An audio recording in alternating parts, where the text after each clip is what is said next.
আচ্ছা বলো, এই যে অন্ন, এই যে অন্ন, অন্ন মানে কি? তোমরা জানো অন্ন মানে কি? অন্ন মানে প্রচলিত অর্থে কি জানি আমরা? অন্ন মানে হচ্ছে কি? ভাত, তাই তো? এই অন্ন মানে অ্যাকচুয়ালি কিন্তু ভাত নয়, এইটা আমরা প্রচলিত অর্থে কিন্তু ব্যবহার করি ভাত। এর মানে হচ্ছে, অন্ন মানে হচ্ছে খাদ্যবস্তু। খাদ্যবস্তু যে কোনো খাদ্যবস্তু হতে পারে, কেননা দেখো আমরা বাঙালি বলে অন্নকে ভাত বলি।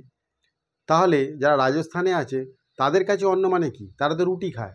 তাহলে তাদের কাছে অন্ন মানে নিশ্চয়ই ভাত নয়, তাহলে তাদের কাছে অন্ন মানে হচ্ছে রুটি। প্রচলিত অর্থ ভাত। আর এর যে আসল যে অর্থ অর্থাৎ আদি অর্থ, এই অর্থটাকেই বলা হয় ব্যুৎপত্তিগত। প্রিয় শিক্ষার্থী, কেমন আছো তোমরা সব? আশা করি ভালো আছো। বাংলা ব্যাকরণ বিধি চ্যানেলে তোমাদেরকে আরও একবার স্বাগত। আর এই সপ্তাহে যারা এই চ্যানেলটাকে ভালোবেসে সাবস্ক্রাইব করেছে তাদেরকে অসংখ্য ধন্যবাদ। আর যারা সাবস্ক্রাইব করনি, তারা ভিডিওগুলো দেখছো অথচ সাবস্ক্রাইব করনি, তাদেরকেও ধন্যবাদ। তোমরা আলটিমেট ভিডিওগুলো দেখছো, তোমরা সাবস্ক্রাইব করতে ভুলে গেছো।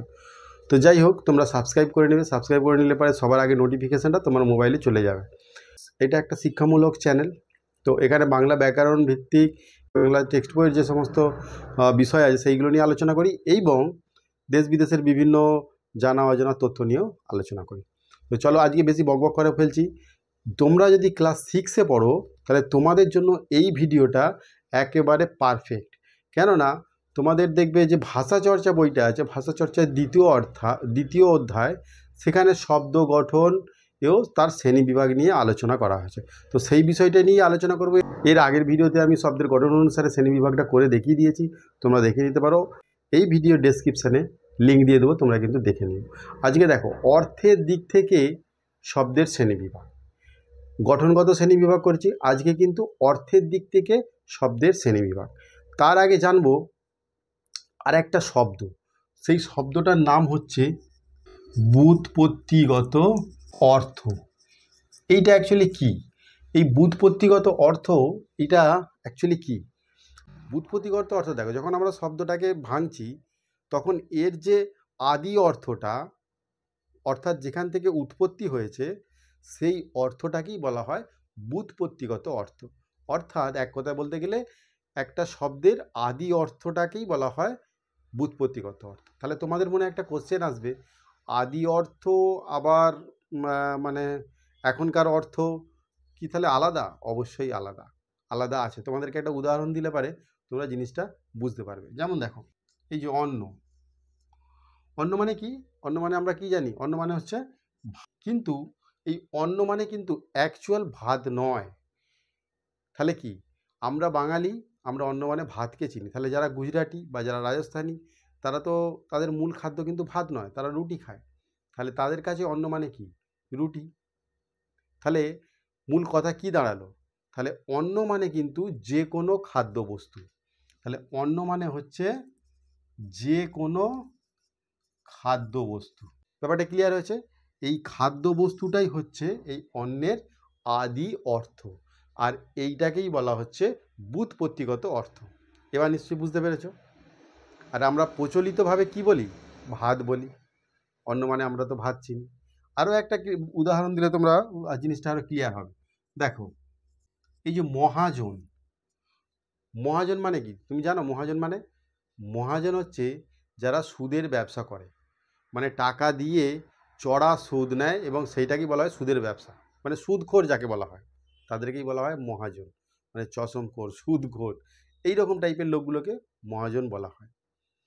কিন্তু ব্যুৎপত্তিগত অর্থ হলো মহৎ জন, মানে যে ব্যক্তি মহান তাকেই বলা হয় মহাজন। কিন্তু আমরা সেই অর্থে কি এটা শব্দটা ব্যবহার করি? তাহলে প্রচলিত অর্থটা কি? না সুদখোর বা সুদের ব্যবসায়ী। পুরো পাল্টে গেল না?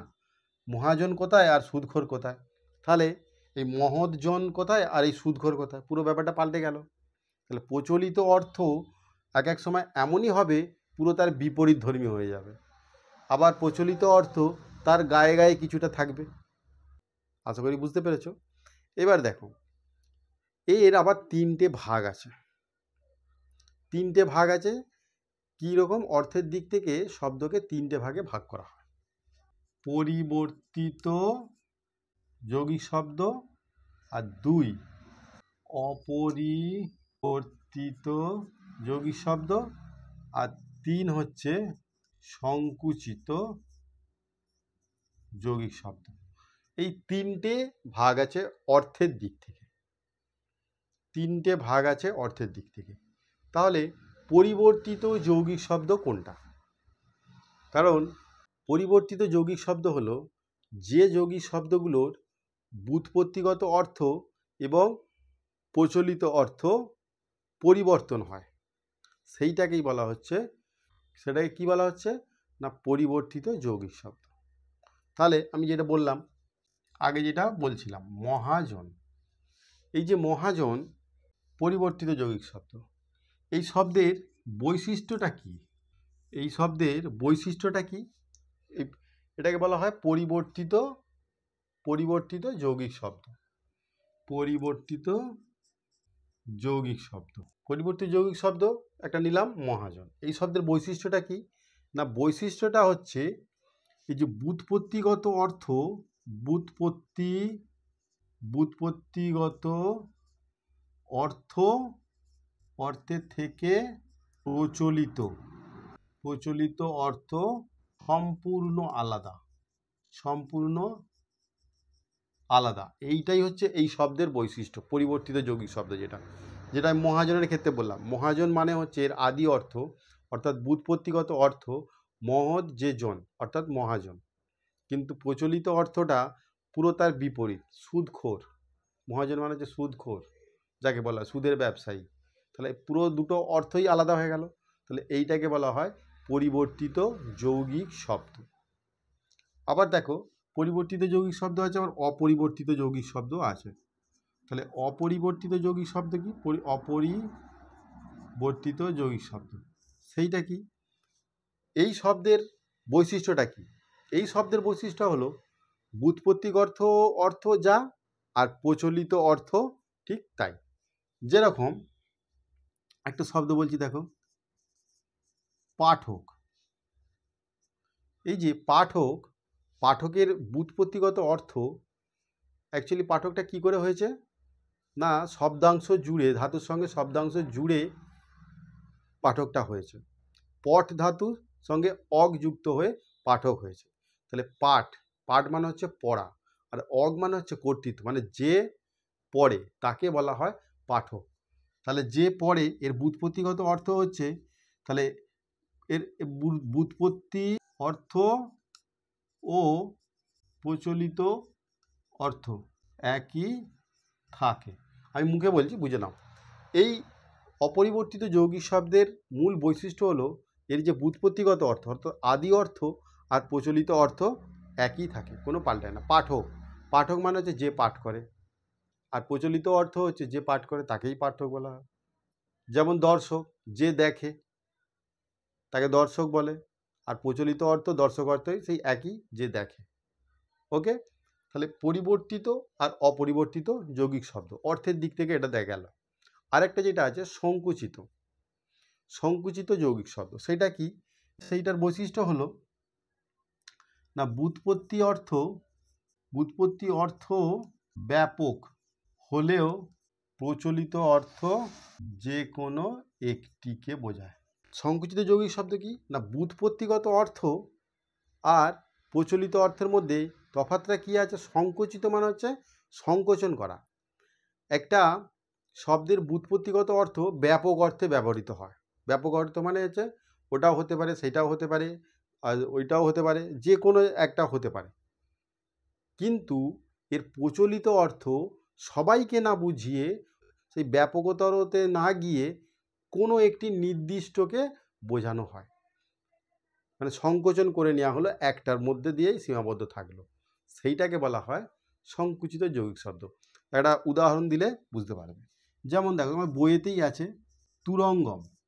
এই তুরঙ্গমের হচ্ছে ব্যুৎপত্তিগত অর্থ অর্থাৎ আদি অর্থ যে দ্রুত গমন করতে পারে তাকেই বলা হয় তুরঙ্গম। তাহলে সেটা হাতি হতে পারে, চিতা হতে পারে, হরিণ হতে পারে, বাঘ হতে পারে, গরু হতে পারে, মহিষ হতে পারে, ঘোড়া হতে পারে, সব কিছুই হতে পারে, যে প্রাণী দ্রুত গমন করতে পারে। এর হচ্ছে ব্যুৎপত্তিগত অর্থ। কিন্তু এর প্রচলিত অর্থ কি জানো? প্রচলিত অর্থ অত সবকে না বুঝিয়ে তুরঙ্গম কথার অর্থ হলো ঘোড়া। ঘোড়া, দ্রুতগামী ঘোড়া। তো এই হলো মানে সংকোচন হয়ে গেল, অত কিছু না বুঝিয়ে একটা ঘোড়ার মধ্যেই কিন্তু থেকে গেল তুরঙ্গমটা অর্থ। তাহলে এইটাকে বলা হয় সংকুচিত যৌগিক শব্দ। আশা করি বুঝতে পেরেছো ভিডিওটা। যদি না বুঝতে পারো আমাকে কমেন্টে জানিও, আমি তোমাদের কাছে আবার কিন্তু নিয়ে আসবো। আর ভিডিওটা যদি ভালো লেগে থাকে অবশ্যই সাবস্ক্রাইব তো করেই নেবে, আর লাইক কমেন্ট করে দেবে, আর বন্ধুদের মধ্যে শেয়ার করে স্টাডি করবে। চলো আজকে ভিডিওটা এই পর্যন্তই, আর ভালো থেকো সবাই। Thank you.